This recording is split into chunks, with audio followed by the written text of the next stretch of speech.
Bueno, me presento por cortesía. Soy Carlos Moreno, el gerente de ADRI, Comarca de la Sidra, que es la Asociación para el Desarrollo Rural Integral Comarca de la Sidra, que tiene como función primordial la gestión de los fondos LEADER. No las únicas, pero sí la primordial. Actualmente gestionamos el LEADER, que os sonará, aunque somos los del PRODER, porque en su día llevamos el PRODER y nos quedamos con ese nombre, ¿no? Fue LEADER, LEADER 1, LEADER 2, PRODER 1, PRODER 2, ahora LEADER. Bueno, gestionamos fondos europeos. Y también el Fondo Europeo Marítimo y de Pesca, que es un fondo específico y sectorial para apoyar iniciativas que nacen del sector pesquero. ¿Y por qué estamos aquí? ¿Por qué hemos elegido el asociacionismo en la comarca de la Sidra como el hilo conductor de esta jornada y no cualquier otra actividad? Podíamos haber hecho, por ejemplo, el sector agroalimentario y el LEADER, dada la importancia que tiene el sector agroalimentario en la comarca, pues porque hemos pensado que el asociacionismo, el movimiento asociativo, entronca directamente con la filosofía originaria del LEADER, originaria y que se sigue manteniendo. El LEADER nació hace ya 20 años como mínimo, como una idea de que las iniciativas surgieran de la sociedad civil, aquello que se vino a llamar en inglés el bottom-up, que traducido es del abajo arriba. La idea era evitar una suerte de despotismo ilustrado, que alguien dijera a las sociedades rurales y a las sociedades civiles qué tenían que hacer, sino que fuera la sociedad civil, entidades, asociaciones, las entidades locales, los ayuntamientos, lógicamente, y la iniciativa privada, qué querían hacer en un territorio, hacia dónde querían que ese territorio fuera, y luego había un brazo armado. Esas cosas al final necesitan de un dinero. Pues el brazo armado eran los fondos europeos. En esa filosofía se ha ido abundando, y yo creo que profundizando en el resto de los años, y en este último periodo de programación comunitaria, 2014-2020, hay incluso una exigencia legal en el sentido de que las entidades locales, las entidades representadas por los políticos, por norma tienen que tener una representación inferior a la mitad. Es decir, la sociedad civil tiene que tener como mínimo el 51% de los derechos de voto y de decisión en la asamblea, en la junta directiva de los grupos que somos en Asturias, que somos 11, por cierto, mientras que las entidades locales, oficiales y demás pueden tener como máximo un 49%. Aquello que empezó siendo una filosofía y una declaración de intenciones, al final se ha plasmado una norma. Es decir, la sociedad civil tiene, evidentemente, un porcentaje de votos superior al que tiene la Administración. Y además yo creo que las entidades locales han entendido la filosofía del LEADER y han cedido gustosamente esa mayoría. No ha habido ningún problema y nosotros hemos dado entrada, como el resto de compañeros de otros grupos, lo decía Rogelio en la presentación, a sindicatos, asociaciones de todo tipo, profesionales, en fin, vecinales y demás. Nosotros, aparte de hacer una jornada en la que esperamos poder contar un poco qué hacemos, también hemos venido a escuchar. Es decir, si queremos seguir siendo fieles a esa idea de que las iniciativas partan de abajo arriba y que la sociedad civil tome las riendas del desarrollo de un territorio, nos va a tocar escucharos. Y en la medida de nuestras posibilidades, que es al final gestionar unos fondos pues de la manera más eficiente posible, intentar apoyarlas. En la convocatoria del año pasado hubo dinero para entidades privadas, para entidades locales y para asociaciones. Y las asociaciones podían desarrollar sus proyectos en 3 años, 17, 18, 19. Nos gastamos todo el dinero, 99,7, no sé qué. Bueno, el 100% del dinero, afortunadamente, nos lo gastamos para los 3 años. Tuvo éxito la convocatoria. Y aprovecho para animar a aquellos que estéis aquí, os conozco a unos cuantos en representación de asociaciones, y recordaros algo que seguramente ya estáis cansados de recibir correos y llamadas, hasta el día 15 de abril podéis presentar vuestros proyectos. Como me gusta ser justo y sincero y honesto, no tenemos mucho dinero, pero algo tenemos. Hoy hablaba la prensa de que la Dirección General, luego tendremos al director general, a Jesús Casas, está luchando porque se incorporen otros 6,5 millones al LEADER. Vía crédito presupuestario, porque como sabéis estamos en prórroga presupuestaria, bueno, en fin. Ahora tenemos lo que tenemos, que no es mucho, pero lo tenemos. Y el año pasado nos lo gastamos todo, absolutamente todo. Y también quiero deciros que a pesar de que no tenemos mucho, tenemos bastante más que otras comunidades. El LEADER, administrativamente hablando, es una línea del Programa de Desarrollo Rural y tiene que estar, obligatoriamente, tiene que tener como mínimo un 5% de los fondos de los PDRs, de los Programas de Desarrollo Rural. En el Principado lo ha dotado con un 17%, cuando la media nacional es un 12%. Esas frases siempre de apostamos por, es cierto, te obligan a un 5% y tienes un 17%. Es un 320% por encima de lo que exige la norma y casi un 50% por encima de la media nacional. Bueno, pues eso somos nosotros, el LEADER, el PRODER y también algo de pesca. Voy a empezar por presentar a los integrantes de la mesa redonda. Algunos hemos tenido que asaltarlos y haciendo dejación de sus obligaciones, por lo cual mi agradecimiento es de nuevo doble. Voy a empezar por María Teresa Costales Ovalla, a quien creo que todos conocemos por TT. Corrígeme si me equivoco. No, no pasa nada. TT, bueno, yo tuve oportunidad de conocerla por dos motivos. Vamos a empezar por el asociativo. TT es presidenta de AREVA, la Asociación de Rederas de Bajura de Asturias. Y es una trayectoria curiosa, porque, Tete, yo sé que tú veías de pequeña coser redes en el puerto, te gustó, te llamaba la atención, y no tenías, sin embargo, oportunidad de asistir a formación porque, a pesar de que bueno, tu marido, en aquella época seguramente eres muy joven para estar casada, tu marido ahora es pescador, tu padre era carpintero. Y, bueno, pues no sé muy bien por qué, porque así estaría la norma, no podías acceder a la formación. Y tuviste que esperar a cerca de unos 20 años, un programa o un curso patrocinado por el Ayuntamiento de Colunga, precisamente con fondos LEADER, que tuviste oportunidad de adquirir la capacitación profesional. De no poder ser ni tan siquiera alumna, pasaste, después de una visita a la Federación de Asociaciones de Mujeres Pesqueras de Galicia, que son unas cuantas, luego tengo entendido, pasaste a liderar y a ser el alma mater de la asociación. Y dejadme que os diga que AREVA contó con una ayuda del Principado de Asturias, con el Fondo Sectorial Pesquero, para la dotación de las instalaciones, el adecentamiento, si me lo permites, y el adecuamiento, porque estáis en una situación complicada.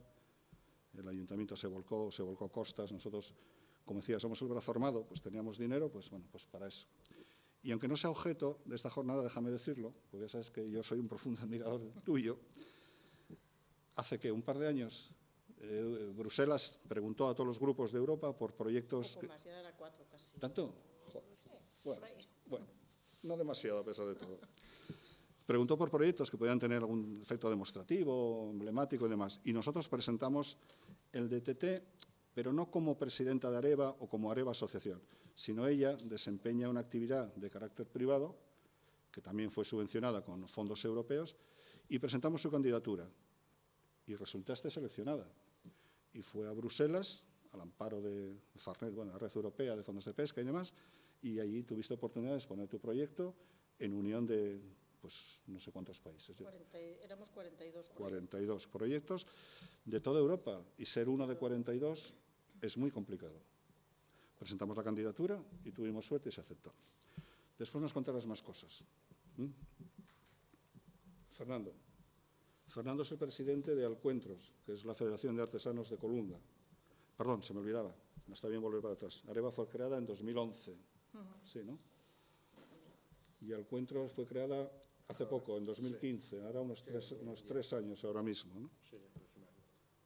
Fernando lo que hizo fue articular las inquietudes de un, en principio, reducido grupo de artesanos, que cada uno se dedicaba a una cosa diferente, por cierto, con lo cual no hay duplicidades, y ahora sois un número que empieza a querer ser respetable, y se constituyeron en asociación, con un fin evidente, dar a conocer y defender, por supuesto, vuestra tarea como artesanos, vuestro modo de vida, que al fin y al cabo la artesanía probablemente sea hasta un modo de vida, aunque luego en eso vamos a hablar. Tenemos a Senén Rivero, que es vicepresidente desde hace 7 años del Ateneo Obrero de Villaviciosa. Su actividad profesional con la que se gana la vida no tiene nada que ver con esto, pero bueno, de algo hay que comer, ¿no? Senén está en todas las tertulias, intervenciones radiofónicas y, bueno, y conferencias. Siempre que se le requiere, él siempre está dispuesto para hablar de todo lo concerniente a la villa.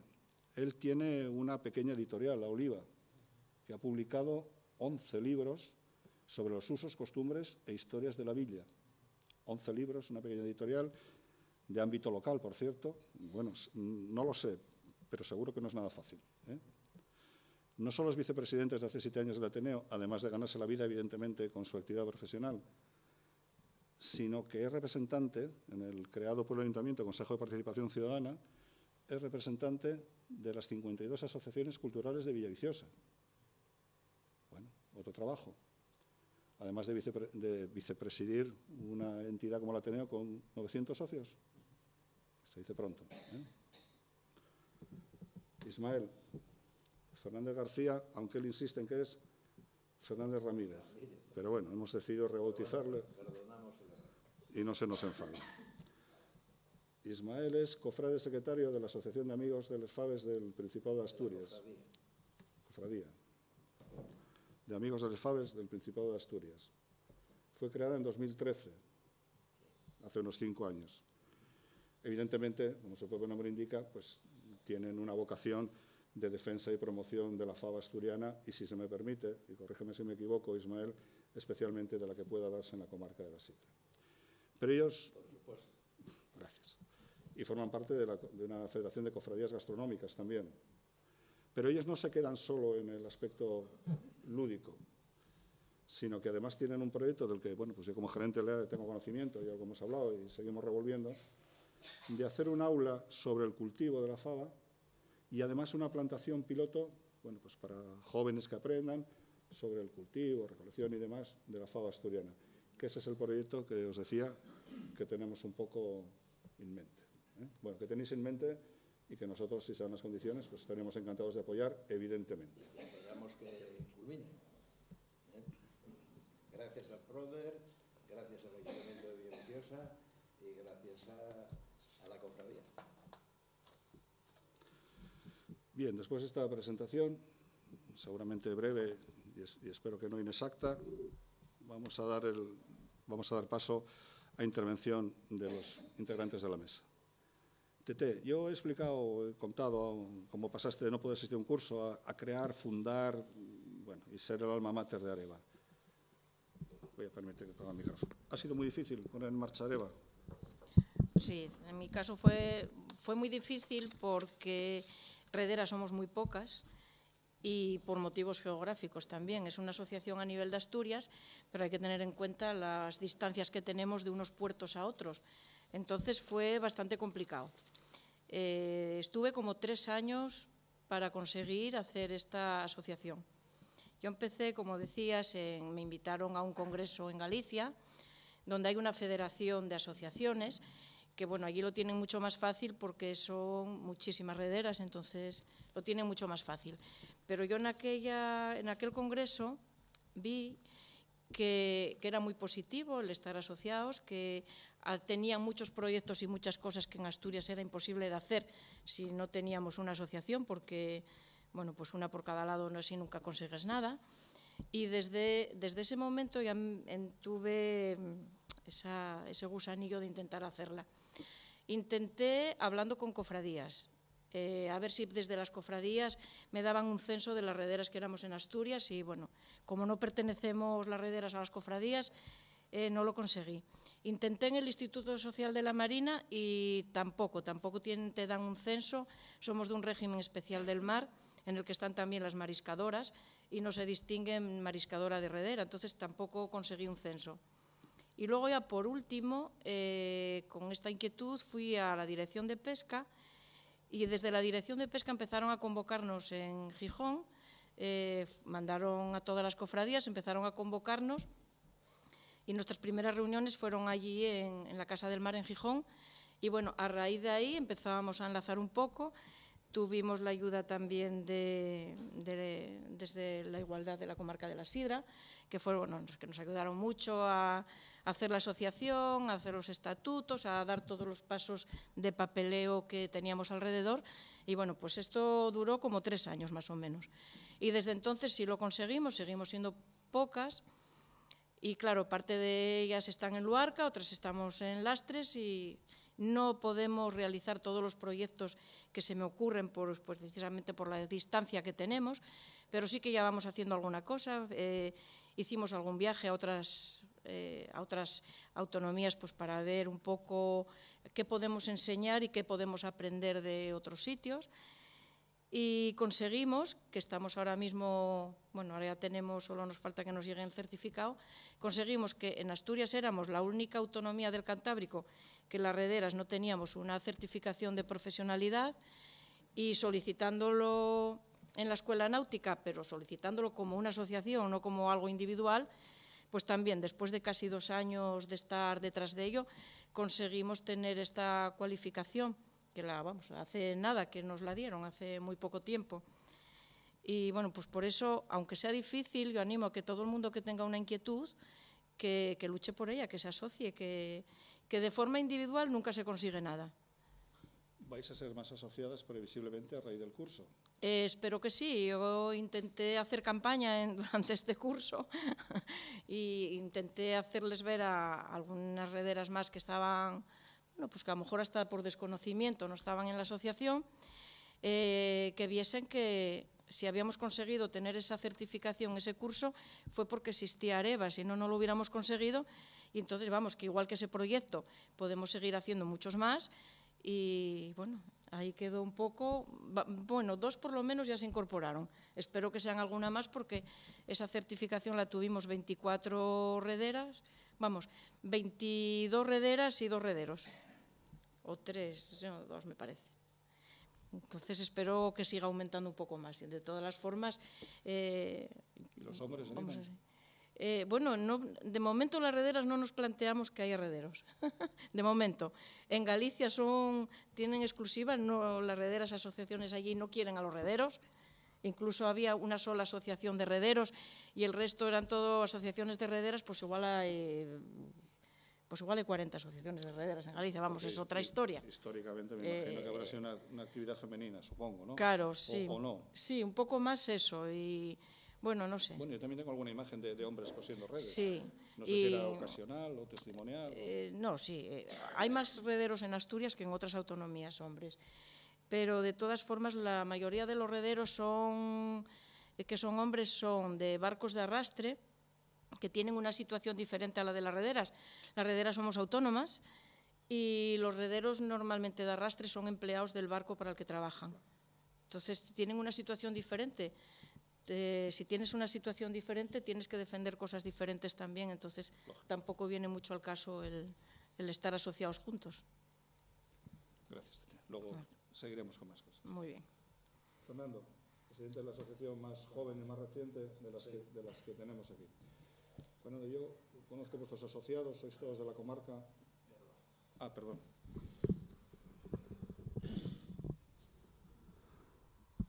Os aseguro que los micrófonos funcionaban ayer, cerramos con llave, no hemos tocado absolutamente nada y hoy no han funcionado. Y yo tengo una frase, permitidme que me cite. Yo no sé si el hombre ha llegado a la luna o no, yo prácticamente pienso que sí, pero yo que he ido hay la absoluta imposibilidad de que funcionen los micrófonos y no es una frase que se me esté ocurriendo ahora. En fin, intentaremos paliar las deficiencias, no ya de la técnica, sino de los duendes. Fernando, te decía que eres presidente de la asociación más joven de las que hay ahora mismo representadas en esta mesa. Todos los asociados, menos uno, si no recuerdo mal, sois de la comarca de la Sidra, como he dicho antes, y además os dedicáis a actividades distintas dentro, evidentemente, de la artesanía. Y yo creo que el artesano lleva en su ADN la implicación y la vinculación al territorio, a las costumbres, a los usos de una zona concreta y muy determinada. Antes se ha dicho, no es ninguna novedad, porque yo creo que es una gran verdad, que el gran problema del mundo rural probablemente sea la despoblación. Digo probablemente por ser prudente, ¿no? Si a mí me preguntan, seguro que lo afirmaría con más rotundidad. La actividad de un artesano, su implicación con el territorio, el utilizar seguramente productos locales, asistir a ferias locales, estar en el territorio, ¿crees que puede ser una actividad que puede contribuir a fijar población y, por lo tanto, a evitar la despoblación en un territorio? Sí. Disculpad. Yo creo personalmente de que el artesano tradicionalmente ha vivido siempre en zona rural, siempre en pueblo, siempre en sitios pequeños, bien por su actividad. El artesano no tiene horario, entonces en una ciudad es muy complicado. Yo personalmente, mi trabajo, puedo estar marchando a las 10 de la noche, cosa que en una ciudad sería inviable, a no ser que tuviera ya un local, una tienda, etcétera. Aparte que el artesano, no sé el por qué, siempre hemos estado como muy vinculados a lo que es el mundo rural, al pueblo, a tener nuestro huerto si podemos, porque tenemos unas épocas del año que vivimos en el taller prácticamente. Entonces, igual que otra época estamos fuera, estamos prácticamente en carretera, entonces siempre eso nos permite tener tener la suerte de poder vivir en el pueblo. No tenemos el tener que vender nuestro producto haciendo kilómetros, nos permite, entre comillas, poder vivir en un sitio como es la zona rural, ¿no? Entonces, de hecho, incluso te diría que conozco compañeros que han dejado de ser artesanos, pero siguen viviendo en el mundo rural, dedicándose a otra cosa dentro del mundo rural, como en la huerta, por ejemplo, ecológica ahora, etcétera, ¿no? O montando negocios dentro de lo que es la zona. Yo, por ejemplo, no soy de aquí, no soy asturiano, pero yo creo que el día de mañana, si no me dedicara a la artesanía, intentaría montar algo desde donde sigo viviendo. Lo cual, sí, yo creo que un poco nos mete, nos vincula en la zona rural, sí. ¿Me permites? Gracias, Fernando. Senén. Antes decía Senén que tenéis en el entorno, supongo, de 900 socios.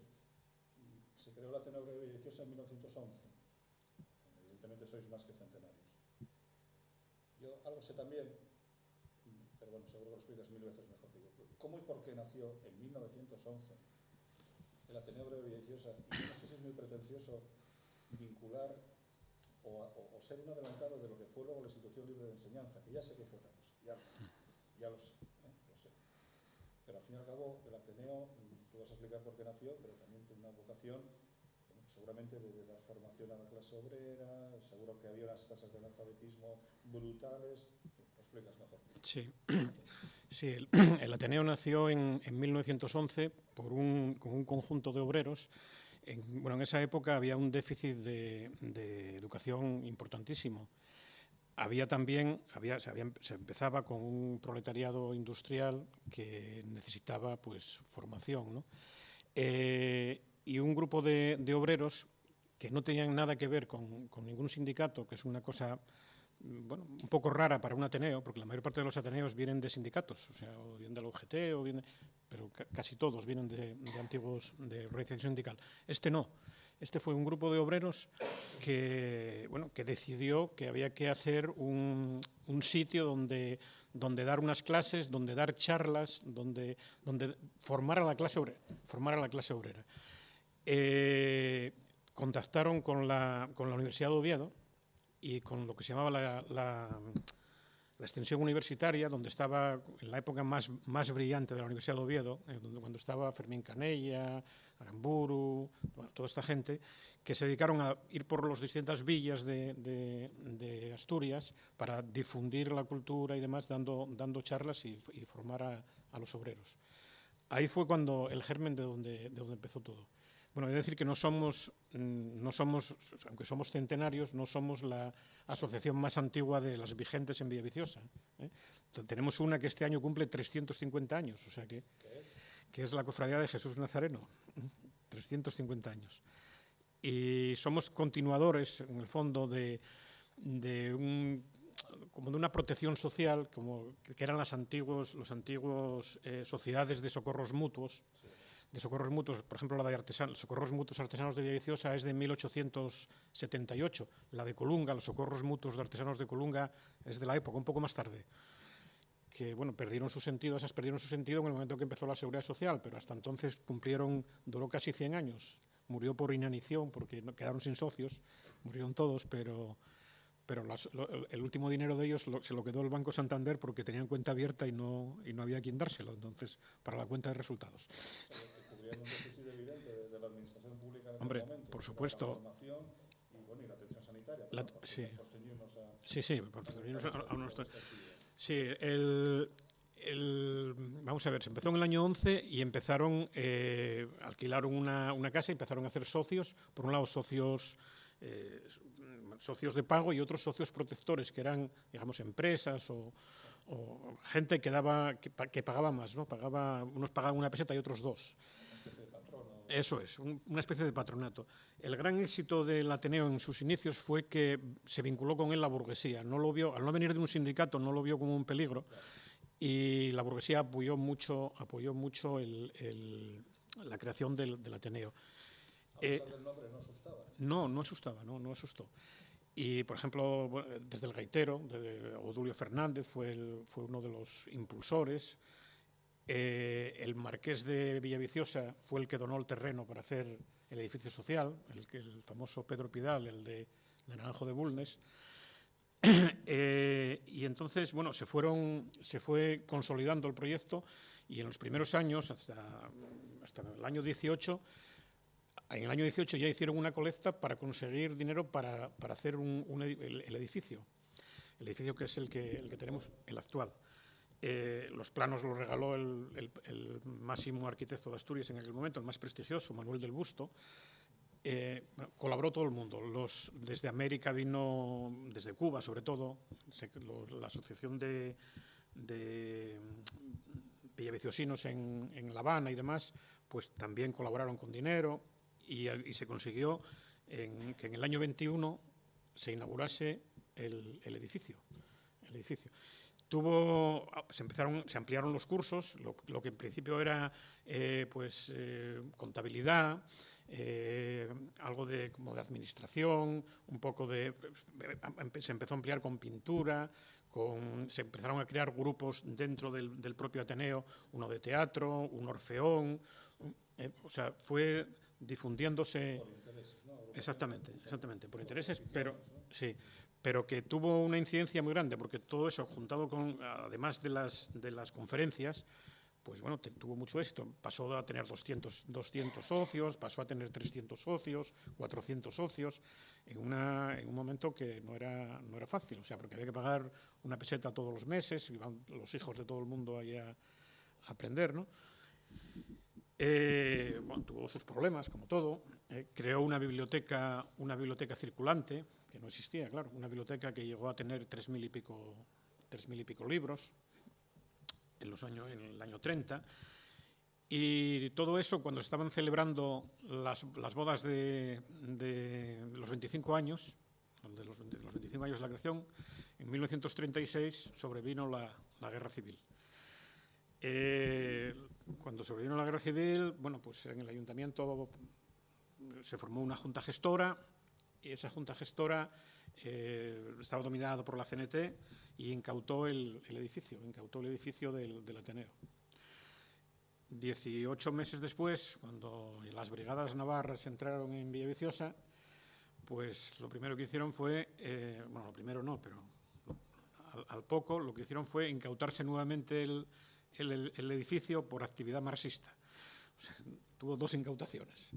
El Ateneo, bueno, lo disolvieron, no lo disolvieron formalmente, pero sí que no se pudo hacer nada, y el edificio quedó para el sindicato vertical, dependiente de la Falange en aquel momento. En el Salón de Azos pues se hizo un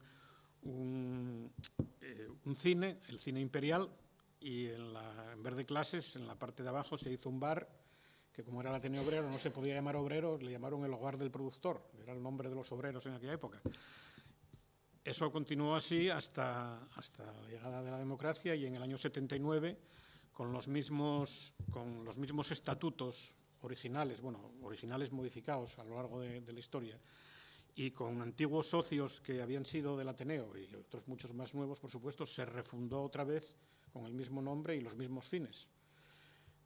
En el año 79, del año 79 hasta ahora, ¿no? A partir de ese momento, pues bueno, fue cambiando las cosas. Hoy día, pues ya no se parece en nada a los fines originales. La educación está en manos del Estado y lógicamente, en el instituto y demás. Y nosotros nos dedicamos a labores complementarias. Tenemos 23 cursos funcionando en este momento, y hay pues desde piano, pintura, talla de madera, alemán, inglés, tipos de baile. Llevamos con el CEPA de Gijón la educación para adultos en Villaviciosa. En colaboración con el Principado llevamos las clases de asturiano, subvencionadas por el Principado. Colaboramos con todo el mundo en que necesite. Tenemos equipos deportivos, hay de piraguas, de bolos, de 40 cosas. O sea, todo el mundo tiene que queremos que para todo el mundo el Ateneo sea una casa donde poder disponer. Me han dicho que suelte esto y se me había olvidado. Ismael, te iba a preguntar antes, aunque me lo estoy replanteando, que cómo está el sector de la fava. Bueno, la pregunta no es inocente, porque algo sé, ¿no? Pero quizá la propia existencia de ese proyecto del que hablábamos antes, el aula, la plantación piloto y demás, para hacer prácticas, igual responde a la pregunta. En cualquier caso, te dejo a ti, si quieres, que expliques un poquito más el proyecto que tenéis, cuando decía que no solo os dedicáis a actividades lúdico-festivas, y probablemente porque ese proyecto viene de una preocupación por cómo está el sector de la fava. Y siempre digo lo mismo, me repito, pero bueno, corrígeme si me equivoco, ¿eh? Bueno, yo tengo bastante voz, no sé si se me oirá mejor que el resto de los ponentes, y esto pesa. Pero lo necesitamos para grabar. Lo necesitamos para grabar. Ah,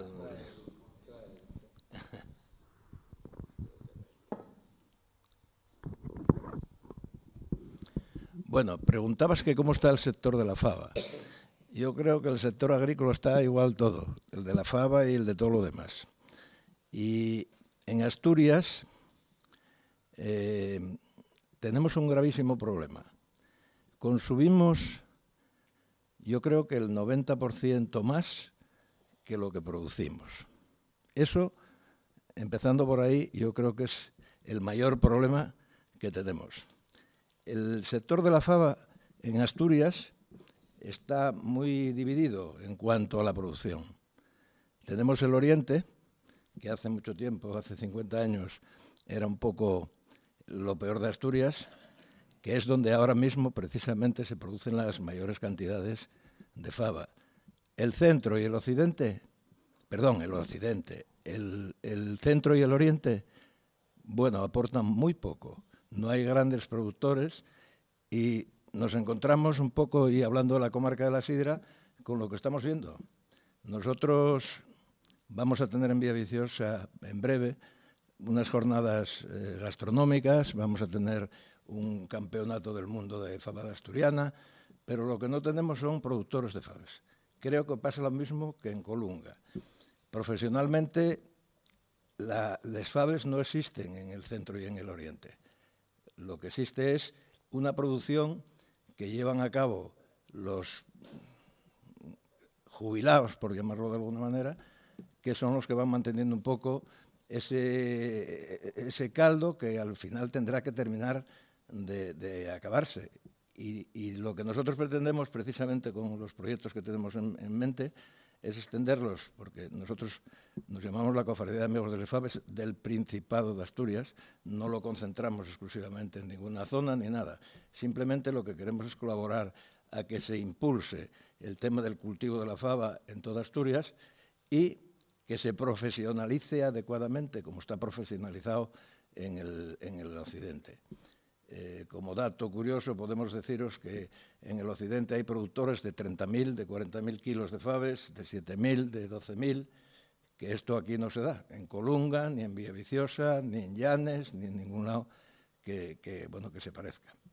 La divergencia es que se consumen aproximadamente 3 millones de kilos de faves en Asturias y producimos, según los datos últimos de la denominación de origen, más o menos 200, o sea, se clasifican 200.000 kilos como de la denominación de origen.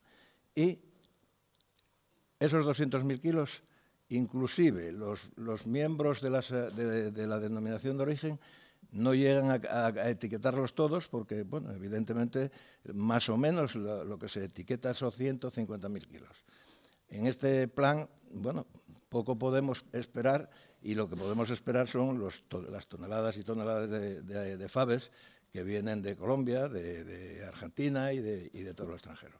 Por lo tanto, nosotros desde la cofradía lo que pretendemos es ser un poco el grano de arena que cambie esa tendencia y estamos precisamente en un proyecto, a diferencia de las cofradías lúdicas tradicionales, que bueno, defienden productos, pero los defienden nada más que para comerlos.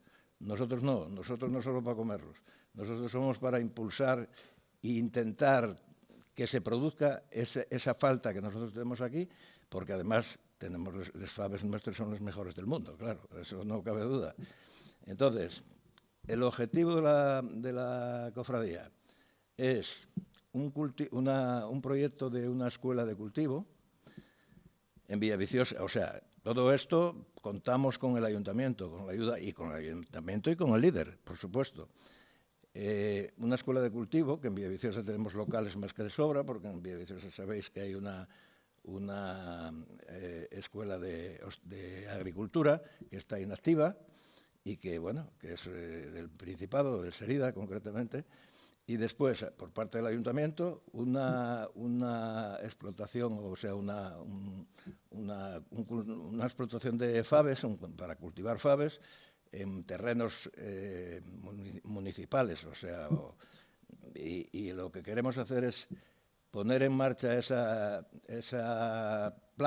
plantación, y una vez que tengamos eso puesto en marcha, dotar a la escuela con un aula de 12 alumnos en la primera promoción, de gente joven, sobre todo, de chavales jóvenes y demás, y desde ahí seguir adelante. O sea, a ver si somos capaces de aportar algo para que la sociedad se dé cuenta, o más que la sociedad, los políticos, los ayuntamientos, se den cuenta de que tenemos una vía de escape para solucionar problemas sociales que tanto ahora nos preocupan y que muchas veces no se sabe por dónde abordarlos. Lo que no cabe duda es que afortunadamente tenemos en Asturias, como os decía, en la zona occidental, gente joven con mucha experiencia ya, a pesar de lo jóvenes que son, y que se están dando cuenta que hay una salida importante para una familia de 3 miembros o 4 miembros con un par de hectáreas de faves pueden vivir tranquilamente. Eso es lo que nosotros pretendemos. ¿En quién confiamos para poder realizar esta actuación? Pues fundamentalmente con el ayuntamiento, fundamentalmente con las ayudas del líder, las europeas, porque nosotros dentro de la asociación no tenemos ánimo de lucro, pagamos una cuota, etcétera, etcétera, etcétera. Y eso es lo que os puedo contar. No sé.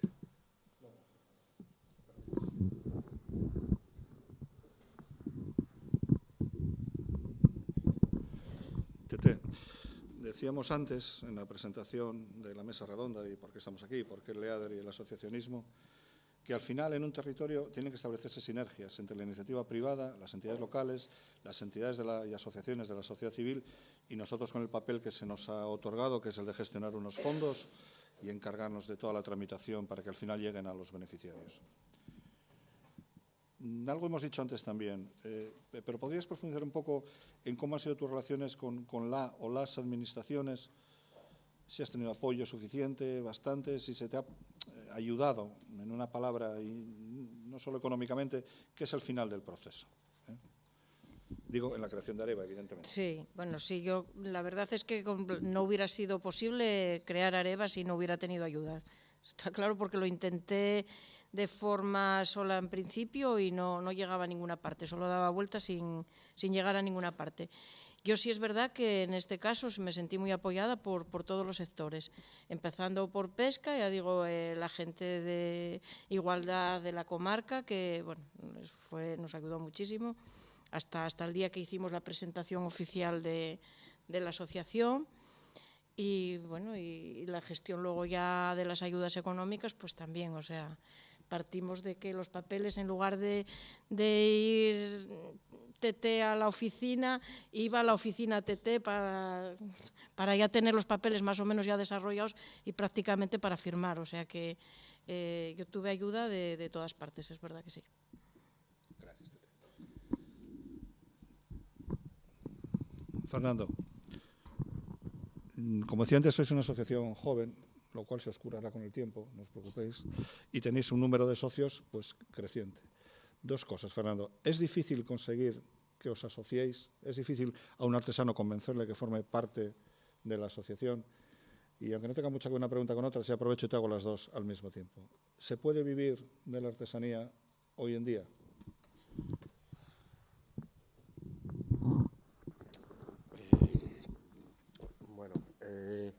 El tema de la asociación es complicado. Yo cuando empezamos la asociación, tengo que dar gracias al ayuntamiento, fue el primero que nos ayudó, que nos empujó a hacerlo por un tema concreto, que eran los mercados, que es donde nosotros podemos exponer lo que hacemos. Yo al principio no quería, porque dije, esto me va a robar tiempo, y para nosotros el tiempo es primordial. Y bueno, me equivocaba, no te roba tiempo, te roba muchísimo tiempo, ¿no?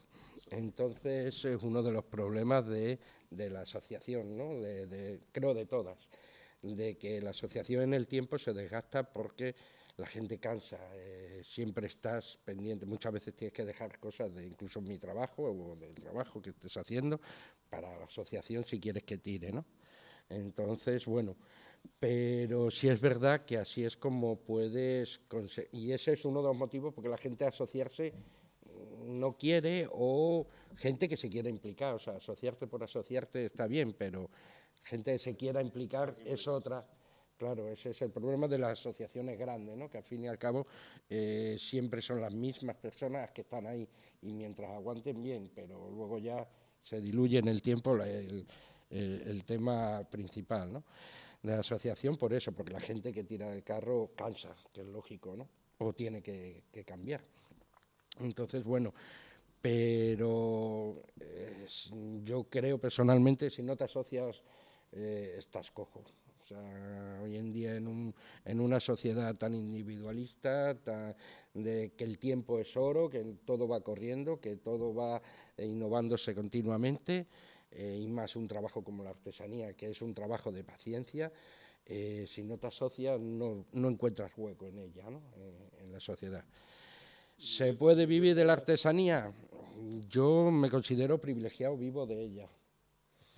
Vivo de ella porque me gusta, vamos a ser claros. O sea, hay momentos en los que, siempre hay momentos en los que te planteas dejarlo porque la relación, lo que es la relación sueldo-tiempo es totalmente, negativa. O sea, si un artesano dijera lo que cobra a la hora, digo yo a ti que la gente se sorprendería.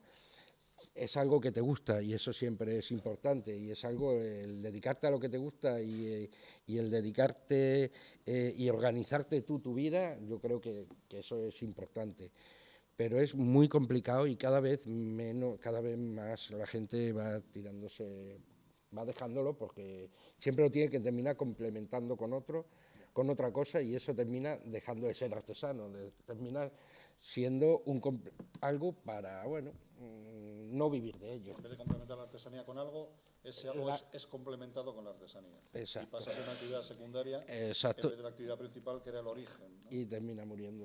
Y ese es, creo, uno de los problemas que tiene la artesanía, por eso va muriendo. Gracias.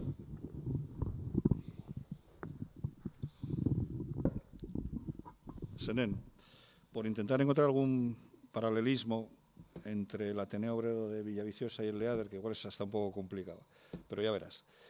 ¿Quién propone las actividades formativas, culturales? Es decir, ¿hay una suerte de despotismo ilustrado que alguien, o precisamente eso que hablábamos antes, esa sociedad civil propone, anima, sugiere, y al final vosotros, como brazo armado, pues ejecutáis lo que la gente os pide?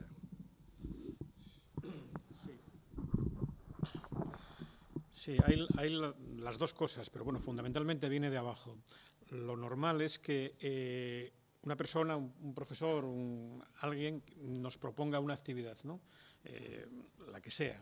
Por ejemplo, esta semana llegó una persona hablando de dar un taller para hacer cerveza. Bueno, pues lo vamos a estudiar y demás, y lo publicitamos a los socios. Ahí se puede hacer este taller y demás, tales fechas, tales días, y entonces la gente decide si apuntarse o no apuntarse. Si hay un quórum suficiente, pues no sé, de 8, 7 o 10, lo que sea el mínimo, pues el taller sale y se hace. Nosotros lo que tenemos que tener siempre es que haya como tenemos tantas actividades, que tengamos clase y que tengamos hora. porque como son casi siempre actividades extraescolares, pues se concentran a partir de las 5 de la tarde. Entonces hay que andar jugando pero normalmente vienen de propuestas que nos hacen. Nosotros también tratamos de alguna vez de hacer propuestas sobre informática, sobre distintas cosas, ¿no? Unas salen y otras no salen. Unas, bueno, además casi nunca aciertas. O sea, dices, esta sale seguro y no sale. Y otras que no tienes mucha fe y salen, ¿no? Evolucionan, unas cambian, por ejemplo, no sé, hasta hace poco había, ¿cómo se llama esto de coser? No me sale la palabra ahora. Encaje de bolillos. Bueno, pues encaje de bolillos desapareció. Ya no hay nadie que lo quiera hacer. Y sin embargo, pues otro tipo de, no sé, de manualidades y demás, hay muchas, de gente de cosas de ocio, de bailes, zumbas, cosas de estas, esos tienen un auge tremendo. Vuelvo al alemán, que nadie lo hubiera sí. ¿No? Sí. Bueno, alemán, inglés y eso sí, esos son. Bueno, el inglés, cuando se fundó el Ateneo, a los pocos años, teníamos profesor de Esperanto. De Esperanto, y había clase de Esperanto y demás. Claro, el inglés es el nuevo Esperanto, o sea que en el fondo estamos haciendo lo mismo, ¿no? Senén, partiendo de la base de que la actividad vuestra es fundamentalmente cultural, sí. La cultura, no quiero ser reduccionista, pero seguro decir más cosas, pero al final es una actividad de tipo cultural. ¿Crees de verdad que la cultura puede ayudar a vertebrar un territorio? Hombre, yo creo que sí, de verdad que sí. Sobre todo el tema del asociacionismo, yo creo que eso crea pueblo, o sea, estoy convencido.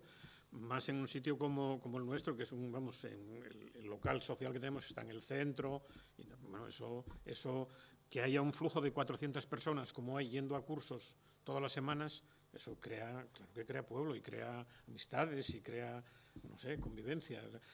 Con este urbanismo que se hizo últimamente de hacer calles que no tenían, bueno, no hablo de Colunga ni de la Villa, pero bueno, que existe, ¿no? De hacer calles que no tienen locales comerciales, que son solo para vivir, que son ciudades dormitorio y tal. Ese urbanismo inhumano que se hace a veces, yo creo que esto es todo lo contrario, es volver a juntarse, ¿no? A unirse. No, estoy convencido de que eso funcione. Que no somos la comarca invertebrada, que diría Ortega y Gasset, ¿no?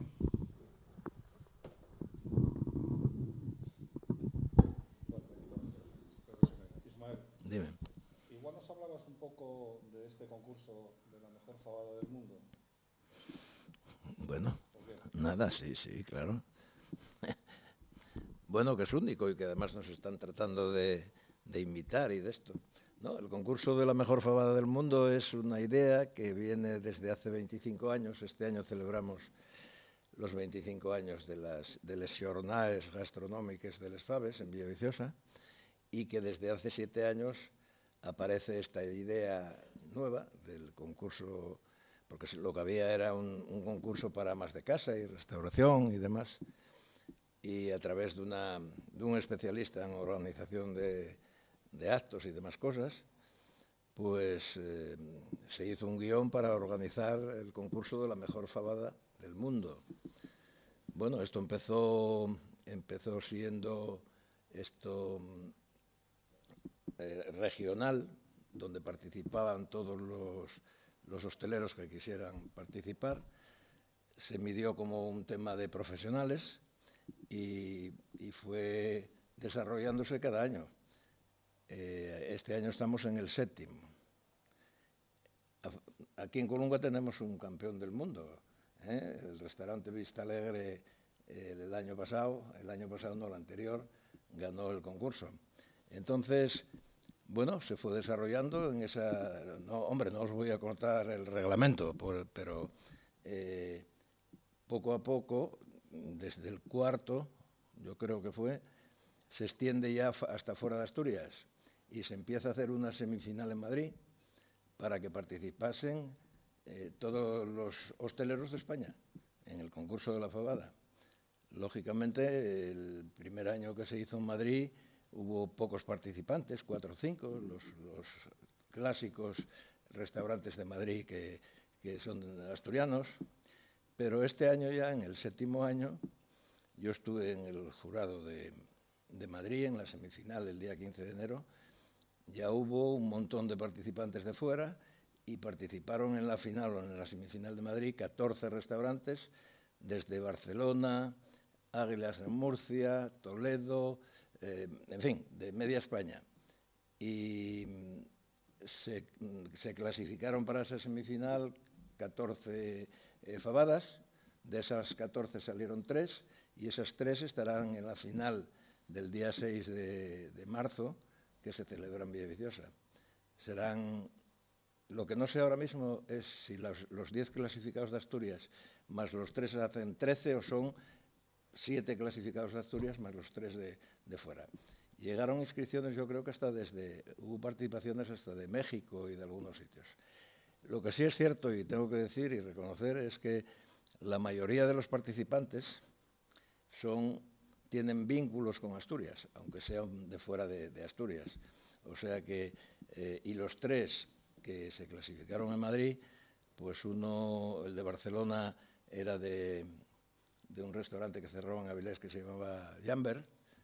El de Águilas de Murcia son también de aquí, son originarios y son asturianos, y los de Toledo igual. O sea, digamos que la calidad y el estilo digamos, fenomenal, porque además era genuino todo. Yo creo que todos los platos que probamos estaban hechos con embutido de aquí, con muy buenos faves. O sea, puedo decir que el 99% estaban muy bien elaborados, no como los primeros años. Este es el tercer año, creo. El primer año hubo quien presentó faves con morcilla de Burgos, etcétera, etcétera, ¿no? Pero bueno, esto está dando un auge muy importante y sobre todo a Villaviciosa está reportando cierta fama que de hecho hay pretensiones ya de traer alguna cosa, otros productos, no sé, como por ejemplo el cachopo. El otro día ofrecieron los organizadores que Villaviciosa fuera la sede del cachopo en Asturias, o sea que, en fin, y la verdad es que disfrutamos de una semana de gastronomía, de folclore, de feria y ahí yo quiero decir también que en ese día o esos días la cofradía hace su fiesta anual que llamamos el capítulo y vamos por la 5ª edición y traemos 20, 30, 35 cofradías de fuera de Asturias y de Asturias, inclusive de Portugal, de Francia, a que nos visiten y a que coman una fabada con nosotros, porque, bueno, pues porque es un poco lo que nosotros también potenciamos. Quiero decir, el tema lúdico y de contacto con los demás.